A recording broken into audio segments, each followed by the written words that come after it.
Good morning, students. Let's take a look at our morning message. May 11th, 2020. Good morning, students. Oh, did you notice two things? Number one, I changed the greeting or salutation.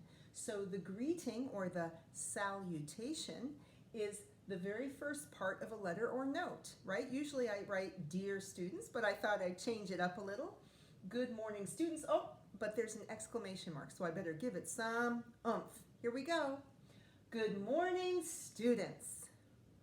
I hope you had a wonderful weekend with your family. What special activities did you enjoy, Mrs. Kilmer? So I'm hoping you guys had a great weekend with your families, maybe did some Mother's Day celebrating. I've already heard from some of you. Some of you went on wonderful bike rides where you saw turtles and herons, that's a special kind of water bird, and deer and geese, and even some baby geese. I heard from some other families that they went on hikes and saw neat animals. I heard from some other families that they had fun movie afternoons. So I hope that more of you will send me more information about the fun things you did with your family this weekend. For our book this morning, we're going to continue. It's kind of nice to make that connection with animals that some people did when they were out and about, because we're going to read the last book in our series. So remember, we started off with reading Fur, Feathers, Scales, and Skin. And you guys figured out that these are all connected because they are all body coverings. And body coverings are what protect animals from different things.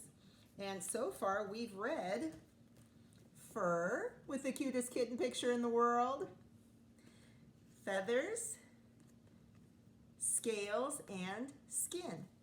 And today we're going to read the last book in this series, and so it's one additional body covering that is not mentioned in this book, and that is shells.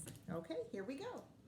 So shells, on the cover I see a cute turtle. Oh, did I mention that some people saw turtles this weekend? By Jennifer Boothroyd. Shells. A shell is the hard outer covering of an animal's body. Many animals have shells. Wow, so I see a crab with a shell, and I think that might be a special animal called an armadillo. There's actually a Jan Brett book with some armadillos in it. Turtles have shells. Snails have shells. Okay. So far the animals they're talking about, I'm familiar with that. I'm making a connection. Actually, let me go back. The only one that I knew about but never thought about very often was the armadillo. But crabs, turtles, snails, they're all familiar, right? We've all heard of them a lot. Some shells are smooth. Some shells are bumpy. Oh, so these are seashells. And you know, I got to stop and think, because I know that animals live in seashells. The reason there are seashells is because an animal made it, right?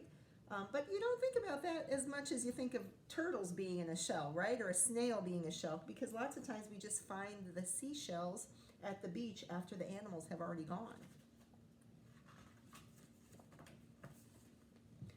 Shells keep animals safe. Clams shut themselves inside their shells. There's a child at the beach with a crab and a clam. Shells help animals hide. This turtle is hard to see. Ooh, when an animal's covering helps it hide because of the color. Do you remember what you call that? Camouflage, camouflage. Shells come in different sizes. When a tortoise grows, its shell grows too. So here we have some seashells, and here we have a tortoise, and a little one too.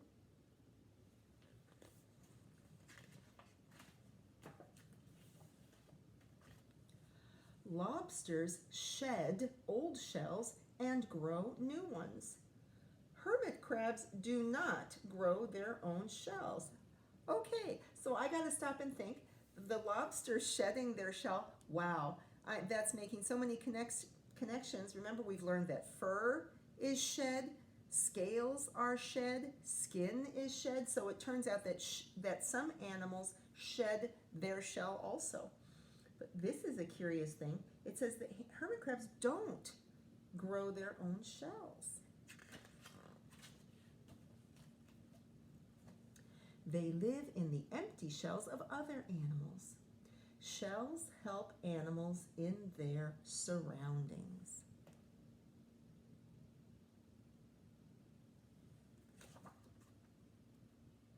And if I think about what's going to come next, because I know how this series works, right? At the end, I think now there's going to be a whole paragraph of information about something to do with shells and maybe a diagram or a picture. Let's see. Ta-da! Collecting seashells. And there's a diagram with some labels. Many people collect seashells as a hobby. Do you do that? I do that. Choose a beach that allows shell collecting. Bring a bag or a pail to hold your shells. Walk along the beach. Make sure the shells you find are empty. Wash and dry your shells at home. Rub them with oil to make them shine. Wow, I never knew about that. I might try that with some of my shells. Learn what kinds of shells you found. The photos on page 19 can help. Okay, so here's a diagram with labels of some different kinds of shells. There's a moon snail, oh, because it's kind of like the moon. A whelk, a coquina, a tent olive, I guess it kind of looks like an olive, and an angel wing. Oh yeah, those sure look like angel wings. Wow, look at that. Okay, and now if I'm thinking ahead and predicting what might come next in the book, I think there's going to be a list of facts about shells, right? That's usually what comes next. Oh, here we go. Facts about shells. Here we go. Right there. Seashells are made from layers of calcium carbonate. This material is also in bones. Turtle shells are made of keratin. Your fingernails are made of the same material. Okay, hold on. So that's interesting. Some shells are made from a calcium. A calcium is a kind of an element, right? But some shells, like turtle shells, are made from keratin. And we've heard that before. Some scales are made from keratin too. That's sounding a little familiar. Okay, let's keep going. Most animals with shells do not have a backbone. Tortoises, turtles, and terrapins are reptiles with shells. An armadillo is the only mammal with a shell. Giant clamshells can grow to 4 feet across. Shells were used as money thousands of years ago. A turtle never comes out of its shell. Its rib cage and backbone are part of the shell. Okay, wow, that's lots of interesting facts. And if I'm thinking ahead and predicting what the next part of the book, the end of the book will be, I think there's going to be a picture glossary, right? And an index. Sure enough. Glossary, armadillo, a mammal with a hard but flexible shell. And remember, that's the only mammal with a shell. That's so interesting. Mammal, a warm-blooded animal that drinks its mother's milk. Reptiles, animals with backbones that breathe air through their lungs.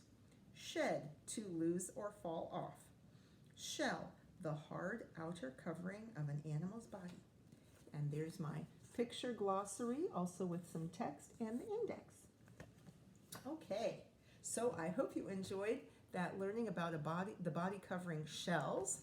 And last chance, today's last chance, where I want you to think hard about what are the different ways that these skin coverings, that all these different skin coverings, fur, feathers, scales, skin, and shells, How do all those skin coverings protect animals? What are the different ways they protect? Because they are different. They're all the same in that they protect animals, but there are different ways they protect animals.